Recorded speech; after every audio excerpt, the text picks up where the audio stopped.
इधर जो next day friend पो अपना आती है ऑफिस में काम करने के लिए। उसका इंटरव्यू होता है बट यहाँ इंटरव्यू उसका रद्द कर दिया जाता है, यानी कि कैंसिल। अब वो सोच में पड़ जाती है कि आखिर मेरा विदाउट इंटरव्यू कि मेरा सिलेक्शन क्यों नहीं हुआ। तो यहाँ रीज़न तो पता है आपको कौन हो सकती है। जी हाँ, सासू माँ उसकी थी जो कि बाहर खड़ी हुई थी। तो कहती है ओहो सासू मॉम, यानी कि ये सब किया धरा मैं समझ गई आपका है। यहाँ पे कहती है उसकी सासू माँ कि तुझे तो पता है डियर कि तू कहीं भी चली जाए तुम मेरे काबिल कभी नहीं बन सकती। ये बात तो मैंने तुझे पहले ही बता दी है।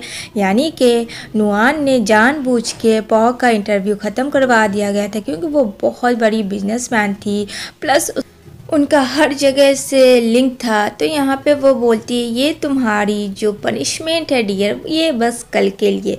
जो मैंने तुम्हें कहा था कि तुम्हें वहाँ खड़े रहना, लेकिन तुमने बहुत ज़्यादा फ्लिप मारा और ये फ्लिप का नतीजा है। तो कहती है ओह अच्छा, ये फ्लिप का नतीजा है। अगर मैं 4-5 फ्लिप और लगा देती तो पता है सासू माँ, आप और आपकी बेटी वहाँ पे नहीं होती, उस फ्लोर से नीचे गिर जाती। उस काफ़ी फ्रस्ट्रेशन हो चुका था। तो वहाँ से बोलती है इससे अच्छा है कि वो चली जाए वहाँ से। तो जाने लगती है तो वहाँ पे कॉल आ जाता है नोप का।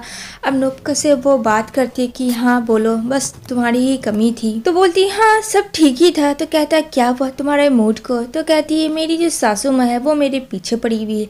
अब मैं क्या बताऊँ, उसके बेटे को अगर मैं कुछ भी सच बताऊँगी तो शायद वो ट्रस्ट ना करे मुझ पर, इसलिए तो मैं बता दूं फिर भी कि तुम्हारी माँ ने मेरे रास्ते में आकर मेरे इंटरव्यू को ख़त्म कर दिया। अब बेचारा नौब भी उतना दूर से क्या कर सकता था। और वो बंदा फ्रेंड फुल ट्रस्टेड था माँ पे। कहता मेरी माँ ऐसा नहीं कर सकती है। तो कहती है हाँ हाँ तुम्हारी माँ तो मेरी बहन को भी मार दी, लेकिन तुम्हारी बहन तो कुछ कर ही नहीं सकती है, चलो फ़ोन रखो। अब वो फ़ोन काट देती है क्योंकि उसका मूड पूरी तरीके से ऑफ हो चुका होता है। तभी यहाँ पे ट्राई रहता है जहाँ फर्स्ट टाइम पॉ मिलने आती है और वो फर्स्ट टाइम पॉ को इस तरीके से देखता है। OMG ट्राई की खुशी, ओहो देख लो फ्रेंड्स। बोलता है पॉ तुम, वो स्माइल करती है, कहती हाँ क्या हुआ याद आया। यहाँ पे बोलती है हाँ याद आ गया था। दोनों लोग कॉफ़ी पीने चले जाते हैं। अब बैठ के बहुत सारे गप्पे सप्पे लगा रहे होते हैं क्योंकि यहाँ पे ट्राई आया था और न्यू बिज़नेस अपना ओपन करने के लिए। तो यहाँ पे बोलता है बस मैं स्टार्टअप कर रहा हूँ। तो कहती है अरे ये तो बहुत ही अच्छी बात है कि अब तो तुम फाइनली यहीं रहने वाले हो। यहाँ पे दोनों के मन में लड्डू फूट रहे थे फ्रेंड, लेकिन अभी तक इन्होंने प्रपोज नहीं किया था, उस रोज़ के बाद भी ना रोज़ के पहले। अब यहाँ पे बोलता है और बताओ तुम्हारी लाइफ कैसे चल रही है।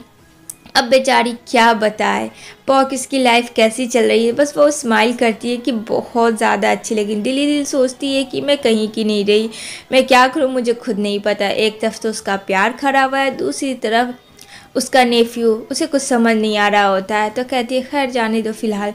तो बोलती है अच्छा तो तुम क्यों ना मुझे अपने कंपनी में हायर कर लो। बोलो क्या कहते हो। हाँ मुझे उतना पैसे तुम मत देना जो कि तुम सैलरी रखोगे, लेकिन एटलीस्ट मैं वहाँ रह तो सकती हूँ। तो कहता अरे ये तो बहुत ही अच्छी आइडिया है, कि पहले तुमने मुझे क्यों नहीं बताया। ठीक है जैसे ही होता है मैं तुम्हें कॉल करूँगा। तो यहाँ पे बहुत ज़्यादा खुश हो जाती है पॉ कि चलो फाइनली एक रास्ता तो आया।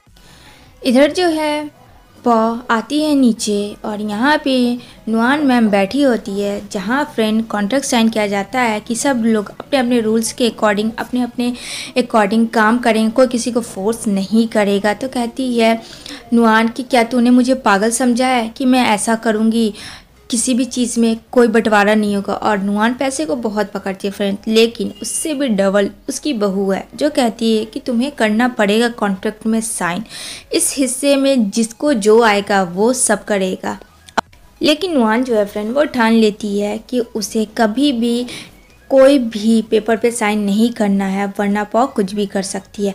यहाँ पे कहती है ओहो सासू माँ तुम नहीं करोगी तो तुम ऐसे नहीं मानोगी, मुझे पता था तुम ऐसे मानने वालों में से कहाँ हो। कोई बात नहीं, मेरे पास एक प्रूफ है जिसे देख के तो तुम क्या तुम्हारी बेटी भी कॉन्ट्रैक्ट पे साइन करेगी। अभी तो मैं बस अपना अपना काम करवाने पे ही साइन करवा रही हूँ, सोचो अगर ये घर में अपने नाम करवाऊँ तो क्या होगा तुम्हारा। जहाँ फ्रेंड उसकी बेटी नुआल वो हाफ ड्रेस में शॉर्ट ड्रेस में डांस कर रही होती है लाइव पे आके, अब ये उसकी माँ देख लेती है जो कि चोरी चुपके पौन इसकी वीडियो बना ली होती है। फ्रेंड आपको तो पता है ऐसा देखेगी उसकी माँ, और रेपुटेशन अगर मीडिया के सामने चला गया तो नुआन मैम का क्या होगा। अब तो उसका देख के पारा हाई हो जाता है कि उसकी बेटी क्या कर रही है, और वो भी ऐसे दुश्मन के हाथ वो वीडियोस लगी है जो कि कभी भी कुछ भी कर सकती है, जिससे वो ब्लैकमेल कर रही होती है अपनी सास को। अब होना क्या था, सास जो थी गुस्से में आ जाती है और वो चली जाती है अपनी बेटी के रूम में जहाँ नॉक नॉक कर रही होती है फ्रेंड। और ये रूम जो है सीक्रेट रूम होता है नुआल का। लेकिन यहाँ पे जब बोलती है कि माँ है तो उसकी बेचारी की आंखें खुल जाती है, जहाँ हाफ ड्रेस में थी तो जल्दी से वो ड्रेस पहनती है कि कहीं माँ उसे देख ना ले इस तरीके से। और यहाँ पे बोलती है दरवाज़ा खोलो, लेकिन फ्रेंड वो दरवाज़ा खोल ही नहीं रही थी डर से। जब तक ड्रेस नहीं पहनती तब तक दरवाज़ा ओपन वो नहीं करती। जैसे जैसे करके ओपन करती है उसकी माँ खड़ी होती है लाल हरे पीले गुस्से में, बोलती है अरे मॉम तुम यहाँ क्या कर रही हो। लेकिन फिर उसकी मॉम ने एक थप्पड़ जड़ दिया होता है बेटी को और सीधा वो ज़मीन पे गिर जाती है। अब यहाँ पे बोलती है कि क्या हुआ, तुमने मुझे थप्पड़ क्यों मारा। फ्रेंड उसे खुद नहीं पता था कि उसकी माँ ऐसा बिहेव उसके साथ क्यों कर रही है। यहाँ पे कहती है मैंने तुम्हें उस दिन भी समझाया कि हमारा रेपुटेशन को मिट्टी में मत मिला, लेकिन नहीं नुआल तुम समझी नहीं हो अभी तक। तुम्हें पता है यहाँ कौन है, सिकंदर नहीं है, उसकी जगह उसकी बहन पौ है जो कि होशियार है। क्या तुम इतना सा नहीं समझ सकती हो। और वो वीडियोस मुझे सब पता है। अब यहाँ पे उसके ऊपर इतना चिल्लाने लगती है गरजने लगती है जो कि आज से पहले नुआल की माँ ने कभी ऐसा नहीं किया था।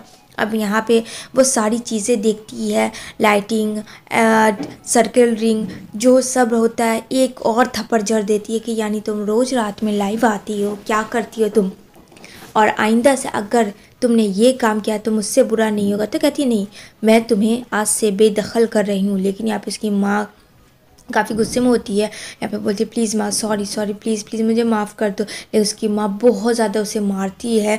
यहाँ पे बोलती है प्लीज़ माँ नेक्स्ट टाइम से ऐसा कभी कुछ नहीं होगा, प्लीज़ ये लास्ट टाइम है।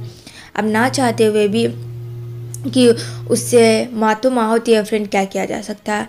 कहती है प्लीज़ लास्ट वार्निंग दे दो, मैं ऐसा कुछ भी नहीं करूँगी, मैं ये सब हटा दूँगी, मैं इसे तोड़ फोड़ दूँगी। यहाँ पे उसकी माँ काफ़ी गुस्से में आ गई थी क्योंकि उसे पता था कि उसका पंगा पौ के साथ हो चुका है, जो कि पौ छोड़ने वाली नहीं। अब वो अपनी बहन की बदला ज़रूर लेगी, वो दिल ही दिल समझ चुकी होती है।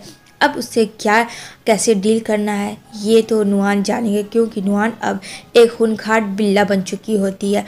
यहाँ पे उसको उठाती है सर्वेंट और बेचारी को कुछ समझ नहीं आता है कि ये सब किसने किया। उसे अभी तक ये सच पता ही नहीं है, लेकिन कहीं ना कहीं तो पता चल ही जाएगा फ्रेंड। तो आगे क्या होगा इन सास बहू ननद के बीच ये जानेंगे नेक्स्ट एपिसोड में।